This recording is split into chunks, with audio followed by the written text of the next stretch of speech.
Olá pessoal, tudo bem com vocês? Meu nome é Bruno Ramelo, sou professor de Biologia e hoje nós iremos falar de um tema bem interessante, que é a neurociência aplicada no processo de aprendizagem, tá bom?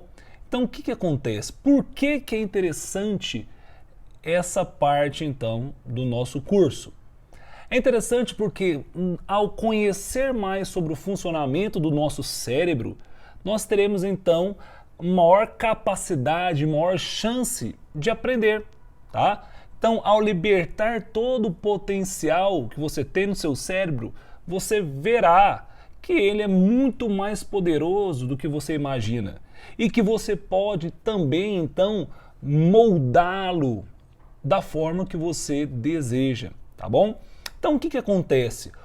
A gente precisa aprender a aprender. Por quê? Porque muitos de nós achamos que é só sentar ali, ler e aprendemos. Mas aprender a aprender é um processo. Aprender a aprender vai fazer com que você consiga abstrair informações de diversos locais e fazer com que essas informações então tenham sentido para você. Então aprender a aprender fará com que os anos investidos no estudo sejam muito mais legais e bem mais sucedidos, tá? Então o que vai acontecer? Aprender não precisa ser chato. Aprender sempre será algo interessante, algo legal. Mas isso só se tornará legal quando você realmente sabe aprender. E quando não sabe ou não tem uma técnica eficiente, uma eficiência nesse processo de aprendizagem, isso vai ficar enfadonho, vai ficar chato, tá? Então, vamos entender um pouquinho sobre o nosso cérebro. O seu cérebro funciona como se fosse uma caixa de ferramenta com diversas ferramentas lá, de tudo quanto é tipo. Lá ó, a imagem, um martelo, ou uma chave de fenda, um serrote. Então o que acontece? Cada ferramenta tem uma forma de ser utilizada, para que ela possa ser utilizada da melhor forma possível, né? Então, por exemplo, você não usaria uma furadeira para tentar descascar um fio de alta tensão. Você não usaria um serrote para apertar um parafuso. Até pode, você pegar a pontinha do serrote para tentar parafusar algo. Mas é o melhor? Não. Então o que acontece? Nós precisamos entender um pouco melhor do nosso cérebro para utilizar cada ferramenta que ele possui, né? Para a gente ter uma melhor eficiência no processo de aprendizagem. Então o seu cérebro, só para você ter noção, o seu cérebro é formado por aproximadamente 86 bilhões de neurônios. É neurônio pra caramba, né? É muito neurônio. Então, esses neurônios são formados por três partes, três regiões que nós precisamos saber, porque a gente vai falar um pouquinho mais deles na segunda parte. Então, os neurônios vão ter, então, os seus dendritos, que são essas partezinhas aqui, ó, essas ramificações, o corpo celular e o axônio. Então, dendrito, corpo celular e axônio, onde o axônio é essa parte mais estendida aqui, esse cordão mais estendido. E se você verificar, o axônio ele pode ter algumas células enroladas sobre eles, como se fosse um fio encapado. Então ele é um cordão encapado por essas células, chamadas então de bainha de mielina. Então nem todos os neurônios têm isso, mas boa parte deles tem essa bainha de mielina que vai envolver o axônio. E o axônio tem essas terminações. Ao olhar para essas terminações, acreditava-se que elas conectavam um neurônio ao outro, como se fosse uma rede de pesca, não é? Onde estava tudo ligado. Mas hoje nós sabemos que não é assim. Os neurônios não se encostam uns nos outros. O que vai acontecer? Olha aqui o zoom. A terminação do axônio desse neurônio para por aqui. E para passar uma informação, para passar o impulso nervoso desse neurônio para esse neurônio, existe uma fenda, existe um espaço entre eles, chamado de fenda sináptica, né? Então, para que a informação, para que o impulso nervoso passe desse neurônio para esse, é necessário então a liberação de neurotransmissores, que são moléculas, né? São substâncias químicas que passarão de um neurônio para outro. Essas substâncias químicas, ao saírem da terminação do axônio de um neurônio e ser recebido pelas proteínas da membrana desse outro neurônio, vai fazer com que esse outro neurônio receba essa informação e continue passando esse impulso nervoso. Quem são esses principais neurotransmissores? Adrenalina, acetilcolina, a dopamina, a serotonina, são os principais neurotransmissores que nós temos, tá bom? Então é interessante você entender esse processo, porque a gente vai falar sobre os impulsos nervosos, né? Então, só lembrando, formados por dendrito, corpo celular e o axônio. Os neurônios vão comunicar entre si utilizando esses neurotransmissores. Tanto é que algumas doenças relacionadas aí ao sentimento, ao funcionamento do nosso sistema nervoso, tem a ver também com esses neurotransmissores, tá bom? Mas não é um assunto agora para a nossa aula, tá bom? Os impulsos nervosos, eles correm sempre na direção dendrito, corpo celular, axônio. Olha aqui, ó, dendrito, corpo celular e axônio. Depois, vai lá nas terminações do axônio, libera os neurotransmissores, vai lá, dendrito, corpo celular, axônio, dendrito, corpo celular, axônio. E assim o impulso nervoso pode correr, por exemplo, quando você toma uma ferroada de uma abelha no dedo e essa informação vai chegar até o seu cérebro, né? Por quê? Porque o impulso nervoso vai correndo entre os neurônios. Então, nos dendritos, então nessa regiãozinha dos dendritos, nós encontramos as espinhas dendríticas. E essas espinhas dendríticas, nós iremos ver na segunda parte que elas estão intimamente relacionadas à eficiência do uso do nosso neurônio e também ao processo de aprendizagem. Tá? Quanto mais a gente vai aprendendo, novas espinhas dendríticas vão surgindo e elas estarão relacionadas então ao nosso aprendizado. E o fluxo do impulso nervoso são os seus pensamentos. Então, o fluxo desses impulsos, ou seja, a corrida, né, desses impulsos nervosos, são os nossos pensamentos. E esse fluxo funciona como um trieiro de formiga. Como assim? Imagine um campo, tá? Um campo de grama e aquele trieiro da formiguinha. E aonde elas vão correndo, né, elas vão andando, não tem nem grama, né, formando um trieirinho, um caminho.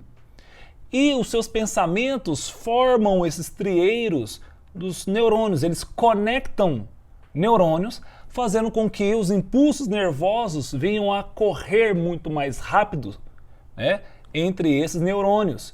Isso fará com que então os pensamentos sobre aquele assunto retornem com muito mais facilidade, tá bom? Então, quanto mais impulsos nervosos passam pelo mesmo caminho, mais fortes serão as conexões entre esses neurônios.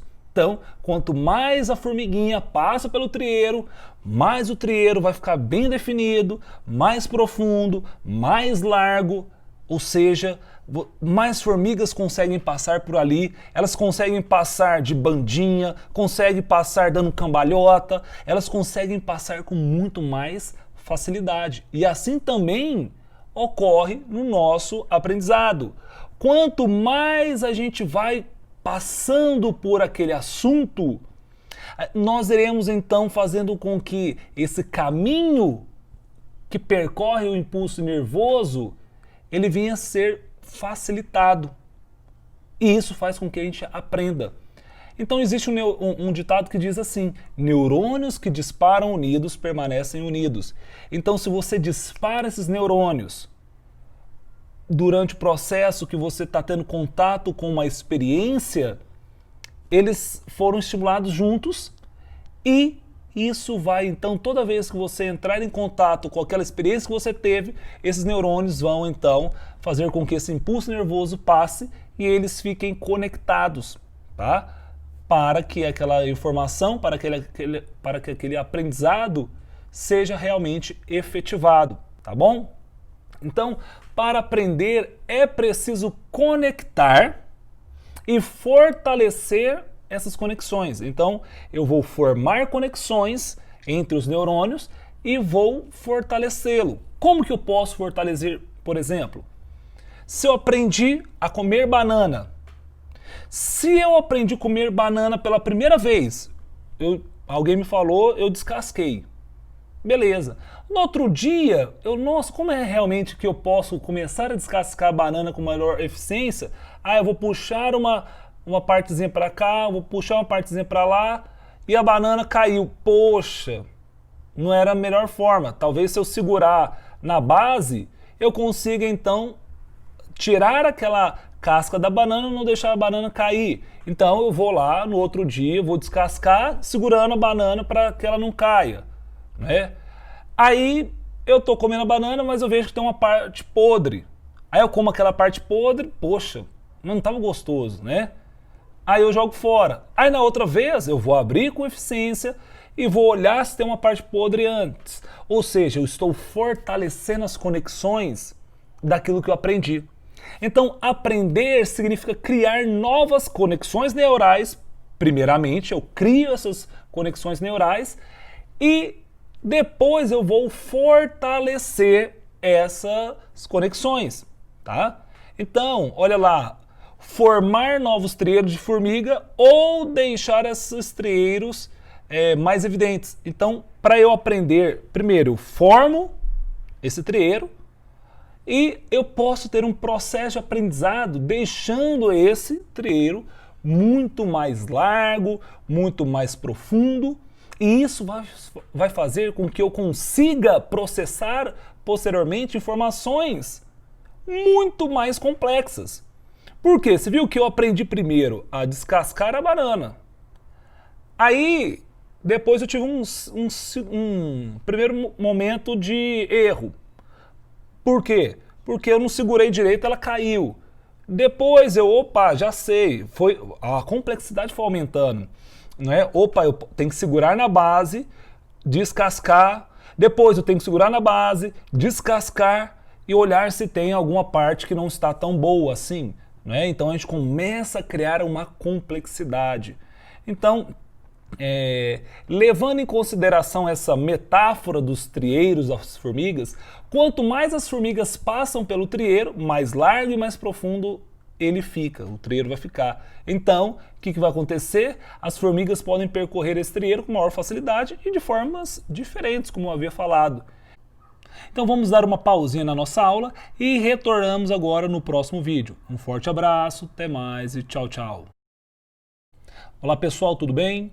Então agora iremos dar continuidade à primeira parte da nossa aula de neurociência aplicada ao processo de aprendizagem. Vamos lá.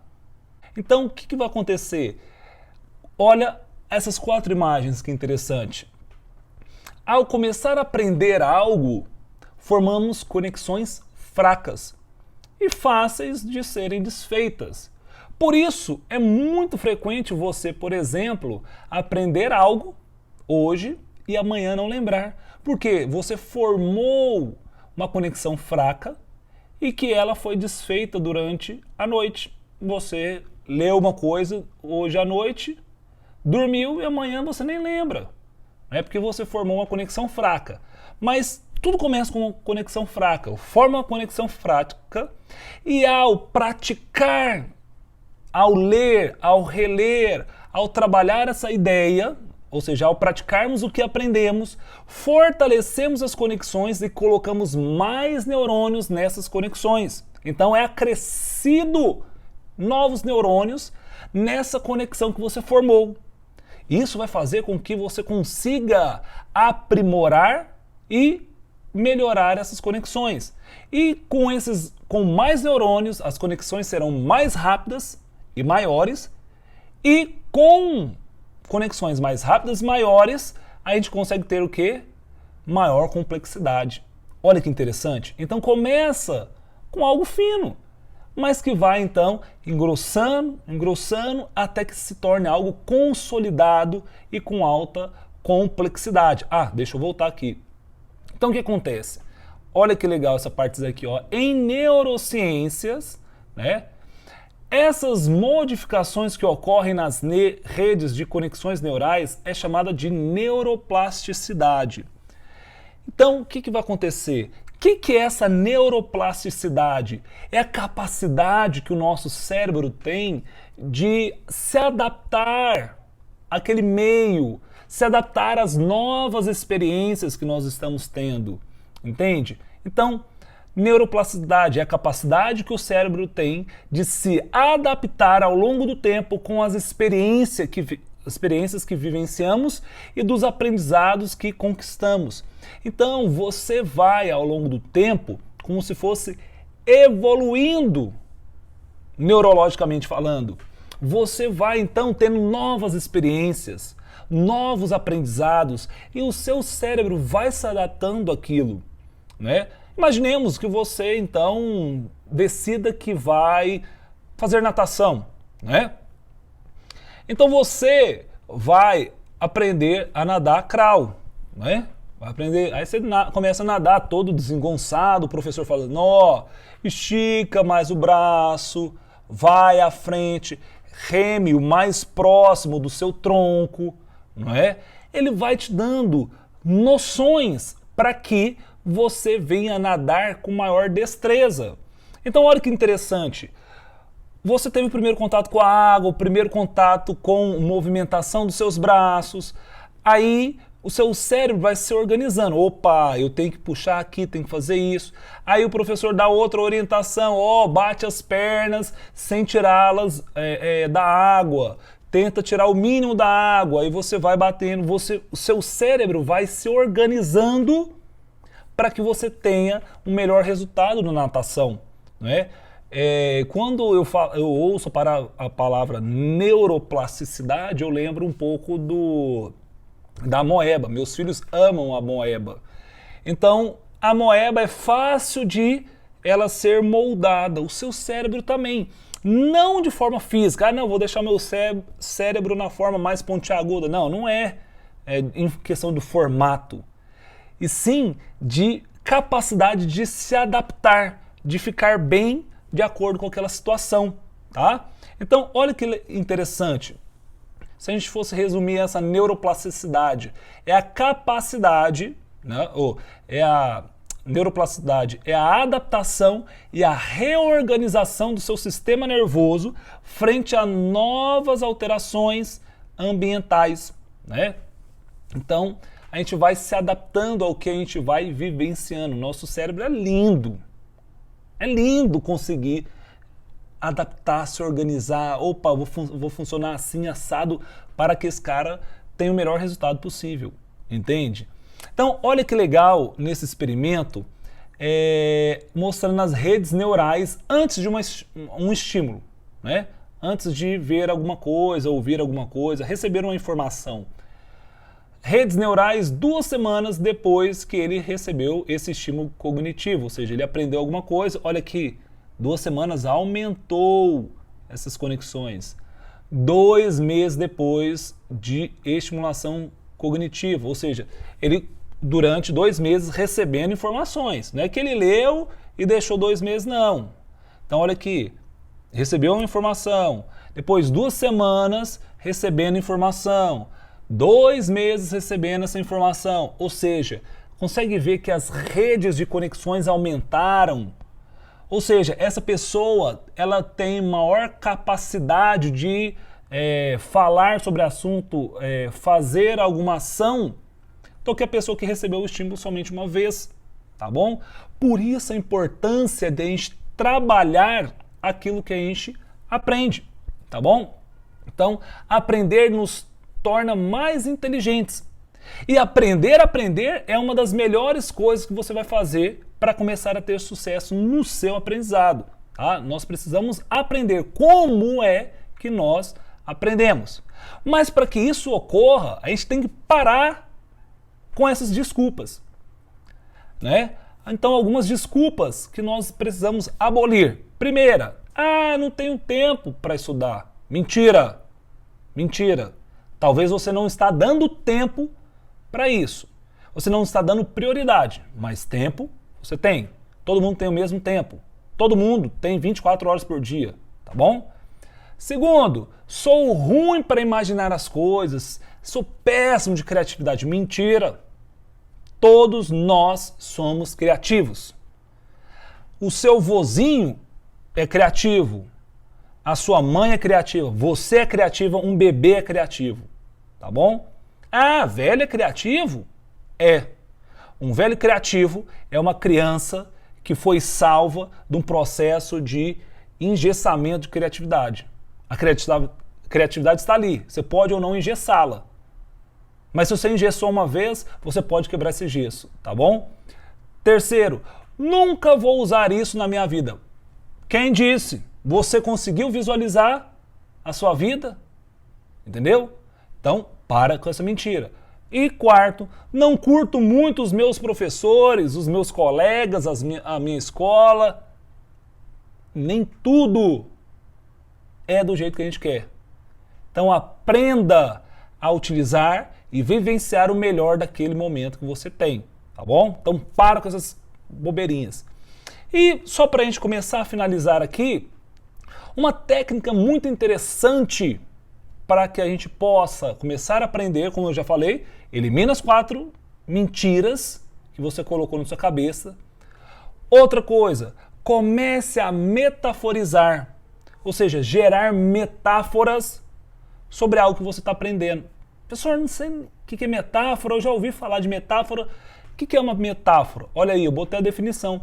É uma figura de linguagem em que se verifica uma comparação implícita. Ou seja, você está comparando com algo. É um sentido figurado. Então, por exemplo, quando eu falo assim, nossa, você destruiu o meu dia. Gente, vamos pensar. O dia se destrói? Não. O dia se constrói? Não, ele está aí.